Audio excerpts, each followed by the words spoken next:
Student, in the previous video we discussed about the Khilji dynasty. In this video we discuss about the Tughlaq dynasty. This dynasty also ruled on Delhi 1320 AD to 1414 AD.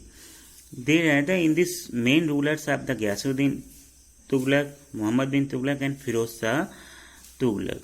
यानी इस जो Tughlaq dynasty थी इसके founder थे गियासुद्दीन तुगलक.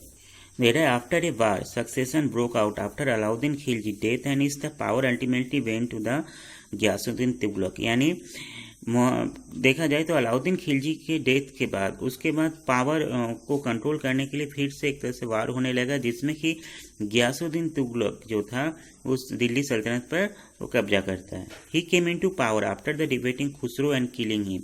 वो सबसे पहले खुसरो को मारता है, उसके जो अलाउद्दीन खिलजी के जो सक्सेसर थे उनको मार के गद्दी पर बैठ जाता है. After becoming sultan he tried to win over the nobles who help him the came into power and restore the hands or to noble which were taken away Alauddin Khilji, and he encouraged agriculture, improved means of irrigation. He was able administration.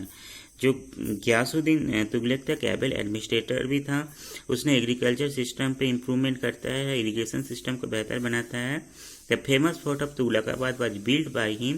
He died accidentally in 1325 century and his son Mohammad bin Tughlaq became the ruler. देखा जाए तो वो एक तरह से तुगलकाबाद जो cities था इसके द्वारा बनाया गया था. अनफॉर्चुनेटली ये एक्सीडेंटली ये डाइट हो जाता है 1325 में, जब वो बंगाल पे अटैक करता है. वहाँ से जब वो वापस आता है तो रास्ते में एक वो एक्सीडेंटली उसकी डेथ हो जाती है. Then after his successor Juna Khan the name of Mohammad bin Tughlaq became the ruler. यानी उसके बाद उसका जो बेटा होता है जूना खां जो कि मोहम्मद बिन तुगलक के नाम से गद्दी पर बैठता है in 1325 century. Mohammad bin Tughlaq the 1325 AD to 1351 AD. Muhammad bin Tughlaq was a great poet, scholar, devout Muslims and the brave general. He did not allow the ulama to dominate him. He followed the policy of annexation. He was extremely ambitious. यानी मोहम्मद बिन तुगलक जो देखा जाए गियासुद्दीन तुगलक के बाद गद्दी पर बैठता है 1325 में.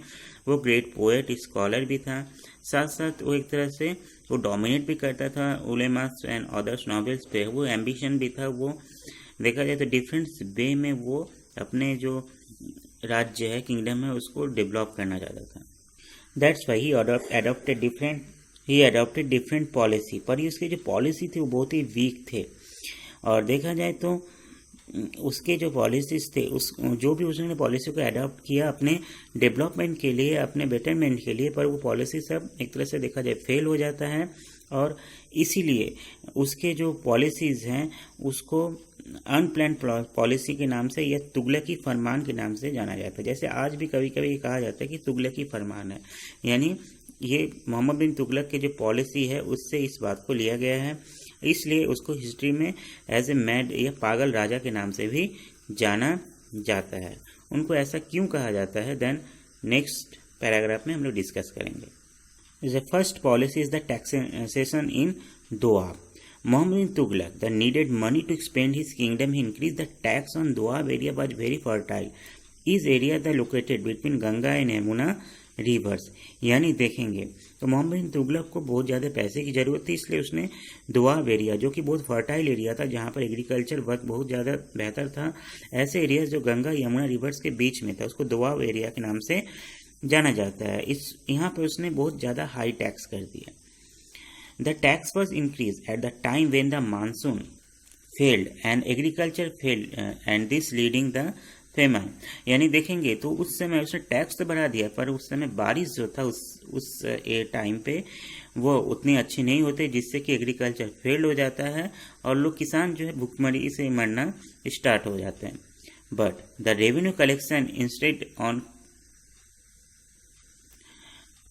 The revenue collection tax and tried to use forces. पर जबरदस्ती जो फार्मर्स थे उनसे टैक्स लिया जाता है. The farmers revolt again the revenue collector. Once the Sultan came to know and matter this withdraw is order. At last वहाँ पर फार्मर्स रिवोल्ट स्टार्ट कर देते हैं, बट एट लास्ट फाइनली इस ये जो टैक्सेशन जो ऑर्डर था उसको विड्रॉ किया जाता है, और इससे देखा जाए तो उसकी अनपॉपुलरिटी बढ़ती है और इस तरीके से उसका जो पहला जो पॉलिसी था वो फेल हो जाता है। Next, use of token currency. Tughlaq is to copper coin keep their value at par with the gold and silver ones where is circulation earlier। यानी उसने गोल्ड और सिल्वर की जगह कॉपर कॉइन का भी यूज़ किया और उसने उस नए कॉइन को अपने राज्य में स्टार्ट किया। But the scheme failed by the sultan did not keep a control over the issue of new coins.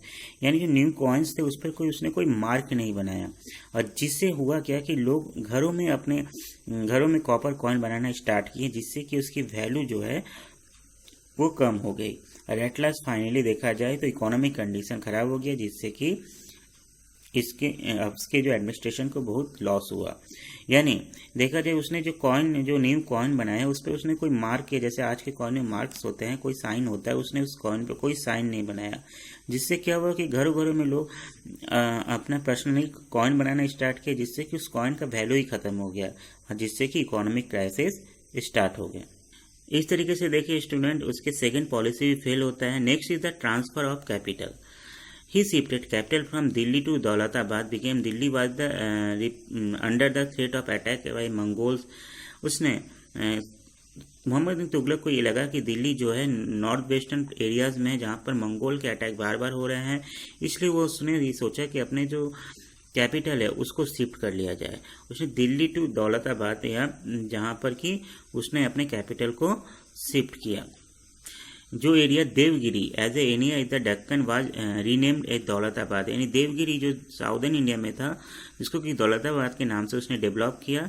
Due to this decision people had to the face lot of hardship and he had the ordered the entire population to move to very far off place in those day when transportation facilities did not exist. यानी उसने लोगों को ये order दिया, दिल्ली के order और लोगों को, कि आप दिल्ली टू दौलताबाद चलिए, पर उस समय ट्रांसपोर्टेशन सिस्टम नहीं था, जिससे कि लोगों को बहुत प्रॉब्लम्स हुई। बहुत ज़्यादा लोग तो रास्ते में ही मर गए। और he himself also move the Daulatabad later when they realise the control the north western. जब लोग दिल्ली से दौलताबाद गए तो उसको ये लगा कि अब नॉर्थ वेस्टर्न जो फ्रंटियर एरियाज है उसको कंट्रोल करना इम्पॉसिबल था। तो उसने फिर लोगों को ऑर्डर दिया कि दौलताबाद से दिल्ली आप लोग वापस शिफ्ट होइए। और ऐसे में देखा जाए तो बहुत ज़्यादा लोग मर जाते हैं, और जिससे कि लोगों को प्रॉब्लम क्रिएट होती है। और इस तरीके से देखेंगे तो उसकी जो थर्ड पॉलिसी यानी शिफ्ट कैपिटल जो था वो भी फेल हो जाता है। At last finally Mohammad bin Tughlaq face rebellion different parts of the empire during the last few year of region. यानी देखेंगे उसके शासनकाल के लास्ट कुछ सालों में देखा जाए तो डिफरेंट पार्ट में रिवोल्ट होते हैं, लोग उसके अगेंस्ट हो जाते हैं। Unfortunately he died in 20 March 1351 century due to illness. और उसको इलनेस यानी बुखार या कोई और बीमारी से जिसकी उसकी डेथ हो जाती है 20 मार्च 1351 को। Then after Firoz Shah Tughlaq his successor became the Sultan of Delhi. Mohammad Tughlaq के बाद यानी उसके बाद फिरोज शाह तुगलक दिल्ली गद्दी बैठते हैं 1351 to 1388 century. Mohammad bin Tughlaq was succeeded by the Firoz Shah Tughlaq.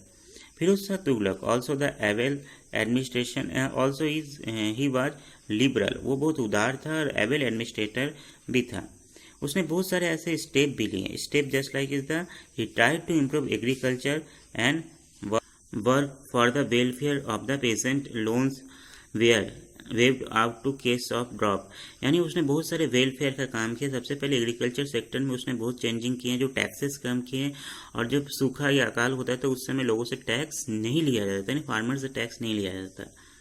He constructed a number of canals and many wells to provide good irrigation facilities। उसने irrigation facilities को बेहतर किया। He also built some important towns like Hisar, Jaunpur and Firozabad. उसने बहुत सारे ऐसे सिटी डेवलप किए जो कि हिसार, जौनपुर और फिरोजाबाद के नाम से जाना जाता है। He imposed jizya tax on non Muslim. वो फर्स्ट रूलर था जिसने जजिया टैक्स लगाया नॉन मुस्लिम पर यानी हिंदूज पर। He provide financial help to deserving people, set up marriage bureaus, also gave the financial assist to the parents for marriage of their daughters also. उसने marriage bureau establish करते हैं और financial support भी देते थे अपने daughters को marriage के लिए, उनके पेरेंट्स को also. He pattern the learning of god memories Sanskrit book translate into Persian. उसने बहुत सारे संस्कृत बुक्स को ट्रांसलेट किया पर्शियन लैंग्वेज में। He based judicial system on Islamic law. उसका जो लॉ सिस्टम था वो इस्लामिक लॉ पे, जुडिशियल सिस्टम जो था इस्लामिक लॉ पे इस्टेब्लिश था। He abuse the practice of the torture. और जो लोगों को जो टॉर्चर किया जाता था यानी जो कोड़े मारे जाते थे उसको, उस प्रैक्टिस को उसने ख़त्म किया। He also build a many sarais of rest houses for travellers. उसने बहुत सारे सराइज और रेस्ट हाउसेज भी डेवलप किए। But he was not able warriors, no significant conquest was made. पर वो एडमिनिस्ट्रेटर तो था पर वो वॉरियर्स नहीं था। एट लास्ट फाइनली 1388 में उसका डेथ हो जाता है और उसी के साथ तुगलक डायनेस्टी भी एंड हो जाती है। Student, in this video we discuss about the Tughlaq dynasty. After the Firoz Shah Tughlaq, उसके जो सक्सेसर थे उतने ज़्यादा एबल नहीं थे। तो then same like is the next video we discuss about the Sayyid dynasty and the Lodi dynasty. Then